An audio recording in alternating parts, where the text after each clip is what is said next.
I'm still on Topsail Island, and I want to tell you 2 stories while we wait for the weather to figure out what it's doing before we get on the water today. And they're tangentially connected to kayaking. The first is a story about adventures.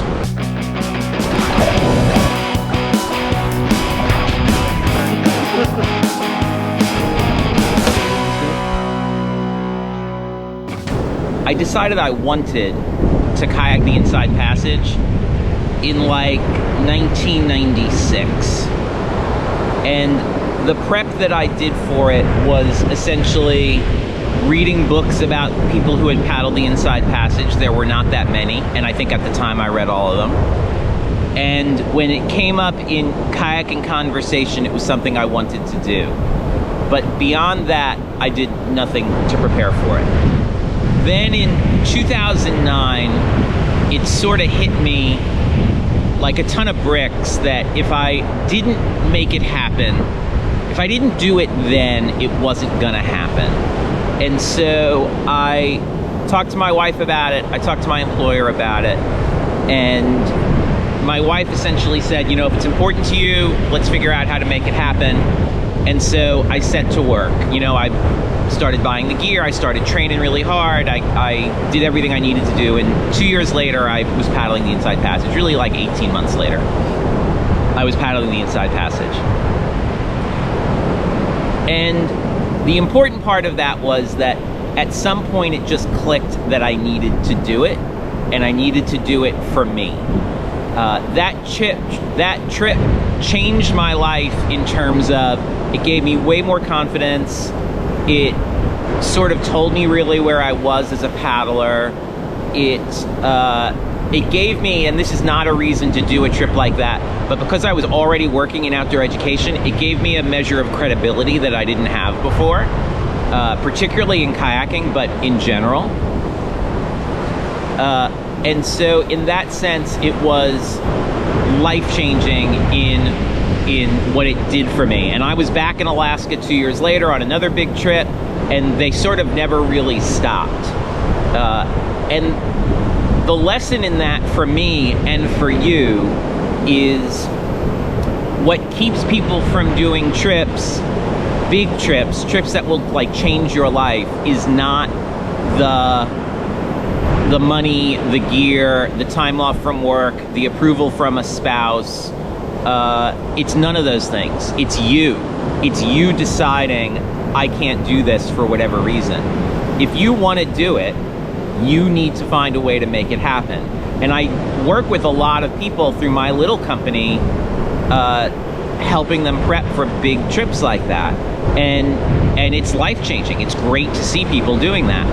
But if you've ever said to yourself, I would love to do a trip like that, whether it's kayak the Inside Passage or hike the Appalachian Trail or climb a mountain or sail someplace, primarily what's keeping you from doing that is you, right? And so think about that and think about what you want to do and what your goals are, and decide if it's something you want to do. If it's something you want to do, get yourself out of the way and do it. That's story 1. Story 2 is about having people that help you get to the point where you're comfortable doing story 1. So I recently did 2 days of paddling lessons with a paddler who is novice intermediate. He's an older guy, older than me, and decided he wants to paddle in some beautiful places. And so he came and met me in a somewhat closer to me than to him. He had to fly, I drove, but he traveled to meet me. I found a boat that he could use so he didn't have to travel with a boat. And we spent 2 days working on skills. And at the end of the 2 days, he said, I really want to thank you. I've worked with a number of instructors. You're the best instructor I've worked with. And that was super important to me. I think I'm a good paddler, maybe a little better than good. But I think I'm a great instructor. I think that is really what I do best. And so to hear that from a student, I really appreciated that. It meant a lot to me. And I think that's something that people don't do enough of. And this has a caveat. I think that we should do that more. I've done it 3 times in my past. I've bumped into people that I had worked with in the past that had been a big influence on me. And I told them, hey, I worked with you on such and such, or I paddled with you on such and such. And doing that sort of changed my direction and showed me what I could do and what I was capable of. And I really appreciate that. And 2 of the 3 times it didn't go well. It made the people feel a little awkward. They didn't quite know how to respond. But I still think it's important to do, because I'm sure after the fact they thought about it and realized that it was an important thing and a good thing to hear, and it was nice that they had that impact. So if you work with someone in anything, whether it's outdoors or work or whatever, or a relative that just has a big impact, tell them about that impact that they have or have had on you. I think that that's super important. I think we need to tell people in our lives, whether they're family or friends or whatever, that they're important, and things that they have done for us has made a difference in our lives.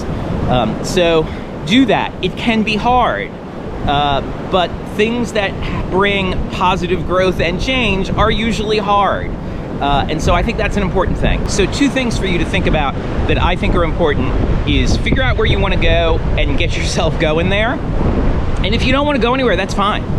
You can just decide, I don't need to do a big trip or whatever it is. I'm happy doing this, and that's fine. But if you're saying you want to do it, figure out if you really want to do it, and then do it or don't. Tell people that you've interacted with in any form that have made a big impact on your life. Tell them about it. I think that's a super important thing. I think we need to do that more. Okay, that's all I got. This was, as I said, just sort of an aside to kayaking,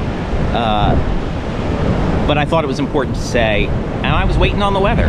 So I'm still not sure what the weather's gonna do, but we'll be out there at some point. Okay, have a great day. Hit like, hit subscribe. I'll see you on the water.